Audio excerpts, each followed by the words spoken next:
Shalom Bapak Ibu, saudara kasih dalam Tuhan, haleluya. Kita bersyukur kita bisa memasuki hari libur hari ini, weekend tanggal 21 Maret 2026. Waktu berjalan begitu cepat, kita sudah hampir mengakhiri bulan Maret ini. Saya terus berdoa agar saudara semua dipelihara, dijaga oleh Tuhan dalam kuat kuasa dan naungannya, sehingga kita bisa terus melangkah di dalam kemenangan demi kemenangan, menghadapi segala pergumulan dan permasalahan yang mungkin saja bisa datang dalam hidup kita. Kalau hari ini hidup kita baik-baik saja, belajarlah bersyukur. Tapi kalau hari ini hidup saudara mungkin sedang diliputi masalah dan pergumulan, percaya Tuhan tetap menolong dan memelihara kita. Dan hari ini kita terus belajar lagi mengenai topik ini dengan judul Tuhan berperang bagi kita. Kita akan belajar melalui peristiwa dari bangsa Israel saat mereka baru saja keluar dari perbudakan di Mesir menuju tanah perjanjian di Kanaan. Dalam Keluaran 14 ayat 14, dalam keadaan yang takut karena musuh, yaitu para Firaun dengan kereta-kereta kudanya yang perkasa berusaha mengejar mereka. Setelah mereka diizinkan keluar, mereka ketakutan. Lalu Musa berdoa dan menguatkan hati bagi seluruh umat Israel. Dan di dalam ayat 14 ini, Musa berkata, Tuhan akan berperang untuk kamu dan kamu akan diam saja. Musa menguatkan hati orang-orang Israel yang pada saat itu ketakutan dan gemetar karena mereka sedang dikejar oleh Firaun dengan bala tentaranya yang hebat. Tetapi Tuhan memberikan penghiburan dan kekuatan kepada mereka. Di dalam ayat 13 di sana dikatakan, tetapi berkatalah Musa kepada bangsa itu, janganlah takut, berdirilah tetap dan lihatlah keselamatan dari Tuhan yang akan diberikannya pada hari ini kepadamu. Sebab orang Mesir yang kamu lihat hari ini tidak akan kamu lihat lagi untuk selama-lamanya.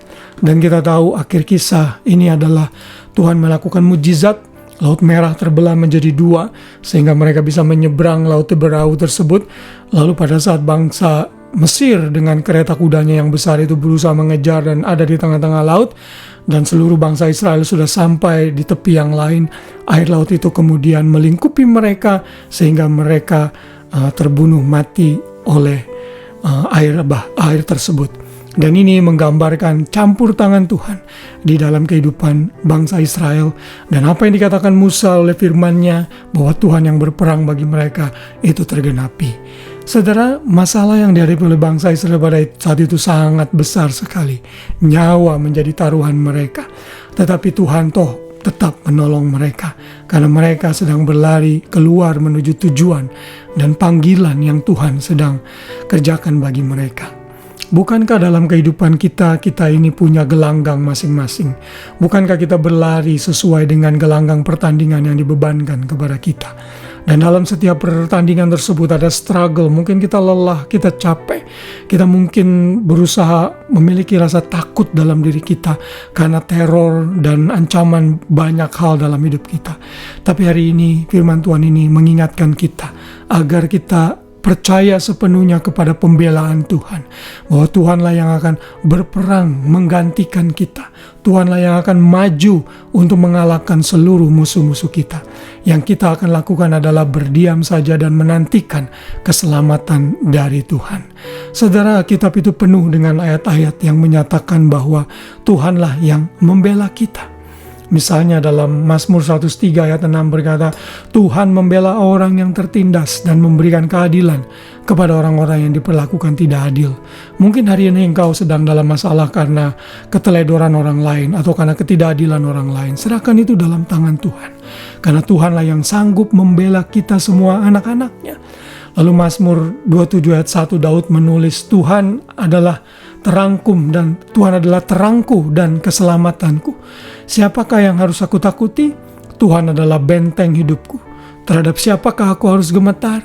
Tidak ada yang perlu kita takutkan karena bersama Tuhan kita cakap menanggung segala perkara.